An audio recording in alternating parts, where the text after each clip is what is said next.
Mild. Mild. Ano ba? Tama? Tama ba? Yan. Mild nga. A few days ago, we went to Landers and hindi ko alam kung saan natutunan ng mga bata itong mga to kasi alam nila yung mga bagong food sa market. Bumili tayo nitong Takis na mga to. Ayan. I got 5 flavors. The Nitro, the Fuego, the Guacamole Nachos, tsaka itong isa. Nakalimutan ko na. Anyway, let's do a quick review. Let's eat this guacamole thing. Ito siya. Ayan siya. Para siyang yung bilog na chip, na corn chip na inikot. Tapos parang merong, ayan, very strong yung amoy niya na if you will be asking me, maasim-asim, parang guacamole nga. Asim-asim, but I am not sure if papasa to sa panlasa ng mga Pinoy dahil mahilig tayo dito sa maalat, maanghang, tsaka matamis. Yun. Tapos, try natin muna yung hot. The Dragon Sweet Chili.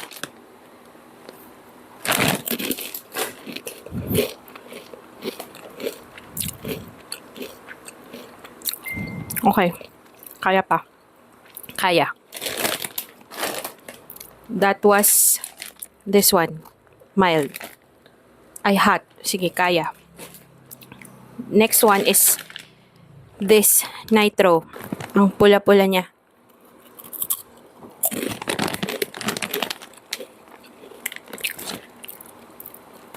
Maasim na.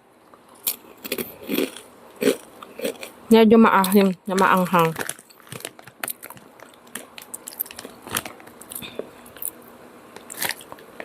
Pero yung anghang, hindi kasi siya agad magkikick in. So, pag nalasahan mo na yung, pag nanguya mo na yung entire chip, doon siya may anghang.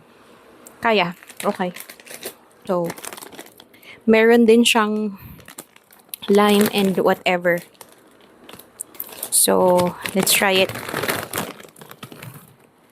Ay, mapula rin. But this is, ano ba to? Hot chili pepper and lime. Fuego naman to.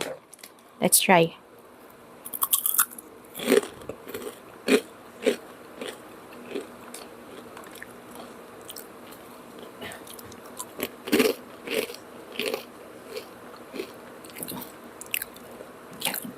Okay lang din naman. I think kaya. Kaya naman. Ang spiciness niya is magkikick in lang pag parang na-chew mo na lahat yung tortilla. Yung pinakang chip niya. So, kaya siya. Kaya. Yan. Ito. Kaya naman.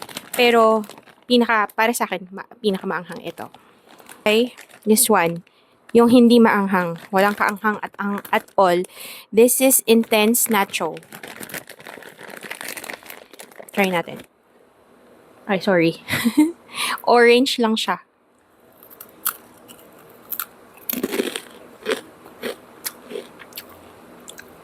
Okay. Walang anghang.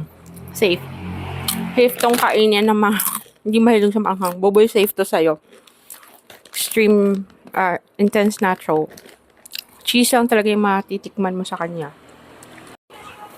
Anyway, sa mga nagtatanong kung anong mga lasa ng mga Takis na to, I don't know. Taste is objective, so you better try it na lang for yourself. Meron pala dito sa TikTok shop to those who have no access sa Landers. I'm not sure if this is available at SNR. Meron pala dito sa TikTok shop. Meron Takis PH.